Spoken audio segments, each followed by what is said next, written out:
Let's get back to Canberra now. The coalition deal that wasn't a deal, that is kind of a deal, and the details are still being worked out. So let's bring in our Sky News political editor, Andrew Clennell, to get the latest on this. So where are we up to? Well, from what I hear, we'll have a shadow cabinet Wednesday or Thursday, unless there's more problems with the Nationals, and then it'll be the weekend. But I think everyone thinks this deal will now happen after it was off. And there was such a deep rupture in that relationship, wasn't there? And Barnaby Joyce was interesting earlier with you. We'll talk about that in a minute. But first, let's have a look at David Littleproud from Sunday Agenda. This is where he says here, we're basically going to make a deal now. And also says, look, if I lose my leadership, so be it. Interesting conceding here that is a possibility. The men and women of my party room stood up because those policies are going to change the lives of the people we represent. And I'd rather go to that place standing for something. And if I have to lose my job for it, I don't care. But I did what my party room said. The last day I received the written response and confirmation that the Liberal Party is prepared to accept the 4 policy areas that were the reason we couldn't sign up to that coalition agreement. They were important to us. They were policy areas that people before I even got into the National Party room had fought for and could see would change the lives of the people we represent.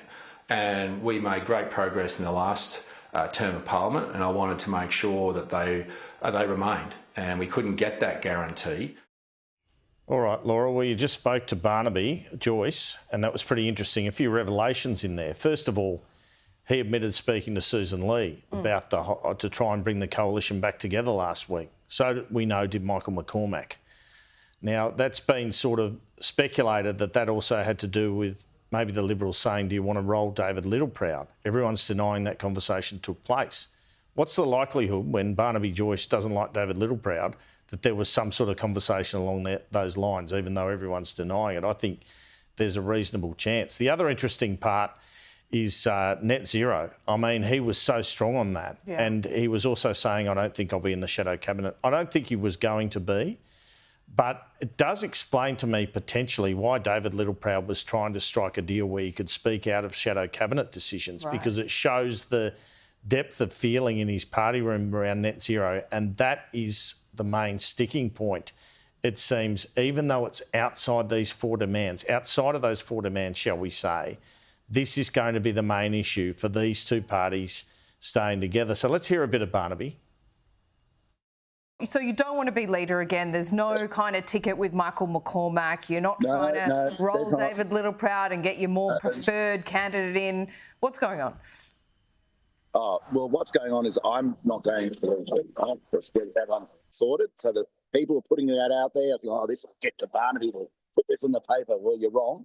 And if the party decides to change, and no one's rung me up for numbers or inquiring, but if the party decides to change, it changes. It's how it works, you know. So what is going on then? I mean, I don't know. All right. So things have changed for you. You stay out of these things these days, do you? Yeah, basically at the moment. If you want to know, what are you focused on? Don't like net zero, tell you that. Net zero is disastrous for our nation, disastrous for everyone. And he went on about that for about another 2 minutes. It was quite interesting. But David Littleproud yesterday on the show basically said the Nationals' position will be, at the moment, supporting net zero. So you can see a real tension in the Nationals' party room there. Have a listen.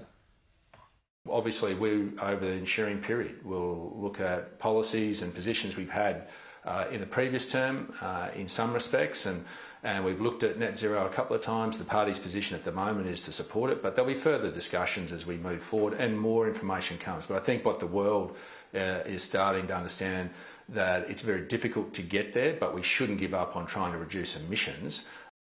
And there's a real big bump in the road here. As I reported on Sunday Agenda yesterday, by September, the government's going to come up with its 2035 target. Now, there's been speculation that could be as high as 75% emissions reduction of 2005 emissions by 2035.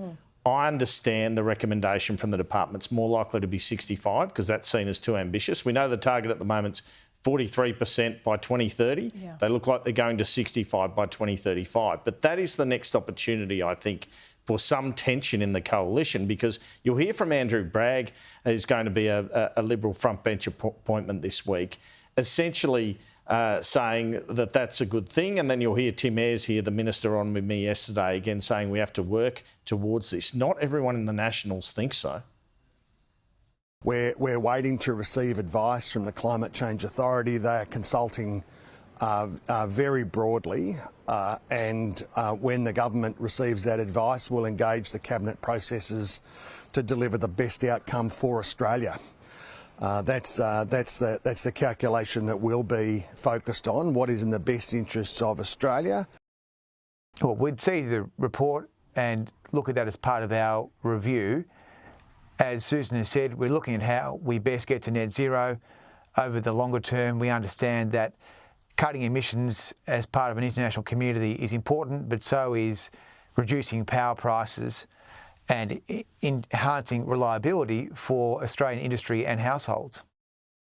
Yeah, it's a real schism for the Conservative side of politics, isn't it? And Barnaby just went off about the net zero this morning. I didn't even ask him about it, and he was championing. He was dying to talk about it. Yeah, he was dying to talk about it. Well, the line that really stuck out for me is he said, should we base our policies on what people want in Bellevue Hill? And obviously he's talking about the teal seats there. Yeah. But then you're saying, well, that's okay, but New England's always, well, apart from that time with Tony Windsor, I guess, been a 65 to 70% Nat seat. So are you going to base all your policy on that? Because he was saying, I've got to swing here. So this city versus country thing's a massive issue for them, and Labor's just laughing. Yeah, that's right. But, I mean, there's got to be some kind of détente there, because they both can't be a party of government without each other. They are, aligned on many things, but not closely enough. Look, you can just see the difficulty coming with this 2035 target, because that'll make it a big issue. And what stance do they take? I guess they just won't back it. In which case then people will say, well, do you back net zero or not? Because she won't be able to keep, Sussan Ley, the shadow cabinet together if they back that. Dutton didn't really back the 2030 target. Yeah. The issue they've got at the moment, and, far be it from me to discourage people coming on our shows, is we're talking, and the 6 p.m. news last night were all talking about the coalition. Now, they need to get to a situation where people are talking about the government again. And we've got this story about power bills, for example, which Barnaby mentioned this morning, up 9.8%. Now, you recall after the last election, they were up 12%, and the Angus Taylor, then Energy Minister, pushed that determination past the election.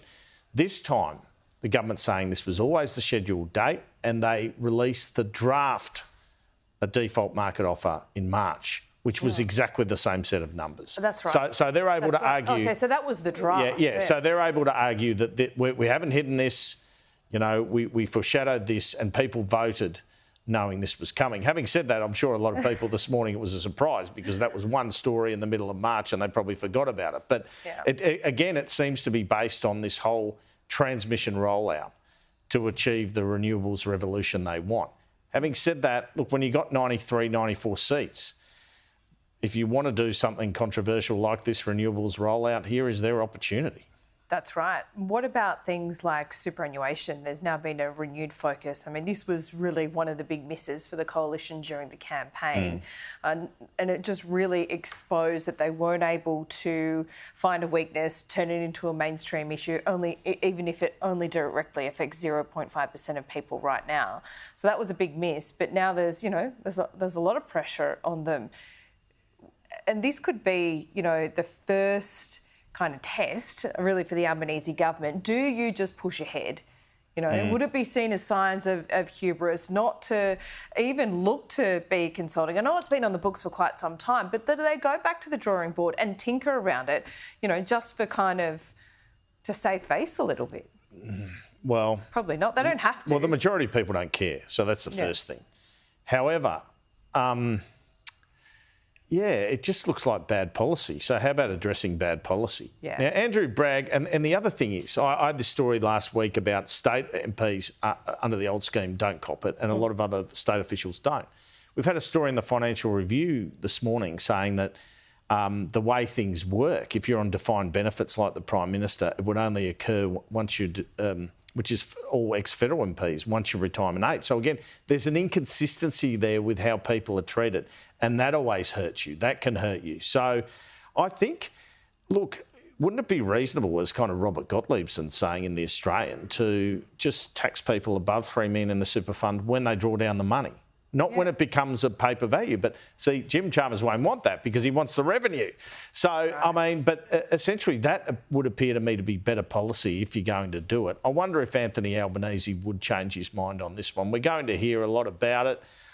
I reckon out there people just go, well, you got $3 million in your super sucked in. So, I mean, if they were going to get away with something, it would probably be this.